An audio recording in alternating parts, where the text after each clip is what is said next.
जय हिंद बच्चों। तो देखिए हमारे पास एक डाउट क्वेश्चन है फिजिक्स से। इसमें हमसे कहा जाता है ये metre scale weight 50 gram force can be balanced at 40 centimetre mark without any weight suspended on it. अब ध्यान समझिएगा, अगर ये 40 सेंटीमीटर मार्क पे खुद को बैलेंस कर पा रहा है without any weight, it means the given ruler is simply metre scale is not uniform, right. क्योंकि अगर ये यूनिफॉर्म होता तो 50 पे बैलेंस होता, समझ रहे हैं आप इस बात को।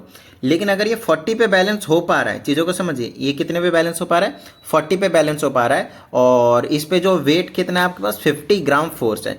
यहाँ पे आपके पास 50 ग्राम फोर्स है। देखिए जहाँ पे मीटर स्केल बैलेंस्ड हो जाता है, मीटर स्केल का वेट एक्चुअली वहीं पे होता है, सेंटर ऑफ ग्रेविटी का कॉन्सेप्ट और कुछ नहीं, ठीक है। चलिए अब इसमें हमसे कुछ कहा गया है, कहता है कि if this ruler is cut at its centre then state which part 0 to 50 centimetre और you can say 50 to 100 centimetre of the ruler will weigh more than 25 gram force. कहता है अगर हमने इसको बीच में से काट दिया, यहाँ से इस वाली जगह से हमने काट दिया 50 वाले से, तो 0 से 50 वाला, ये वाला 0 से 50 सेंटीमीटर वाला पार्ट या फिर 50 से 100 सेंटीमीटर वाला पार्ट कौन सा ज़्यादा भारी होगा, और वो भी 25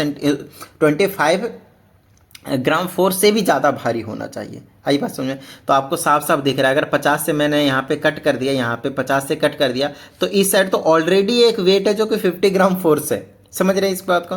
तो 0 to 50 सेंटीमीटर वाला जो पार्ट होगा 100% वो क्या होने वाला आपके पास 25 ग्राम फोर्स से ग्रेटर होगा। आई बात समझ में? चलिए अब इसके दूसरे वाले पार्ट पे आते हैं।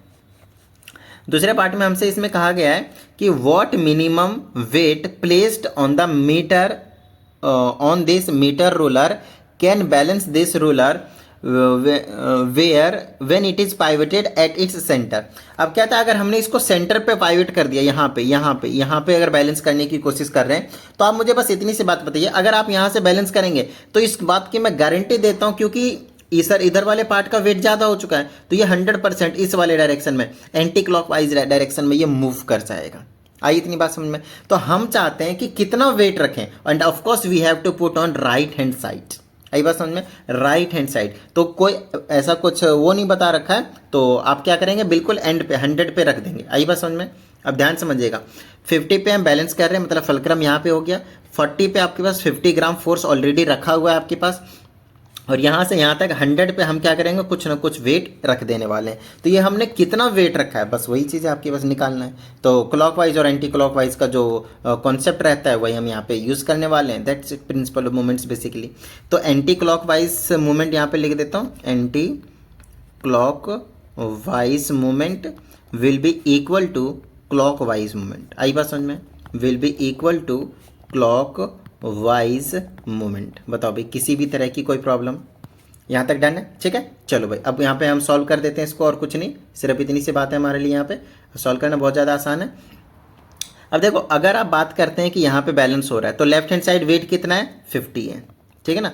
तो torque basically moment, force into distance, perpendicular distance, तो फोर्स तो 50 हो गया, और पर ये वाला डिस्टेंस कितना हो गया, यहाँ पे 10 है इस केस में। देखो यहाँ से यहाँ तक है ना, 40 to 50, that will be equal to clockwise movement के लिए कितना हो जाएगा, फोर्स जो कि वेट है बेसिकली, W ले लिया हमने, और इंटू में परपेंडिकुलर डिस्टेंस यहाँ से यहाँ तक कितना हो जाएगा आपके पास 50।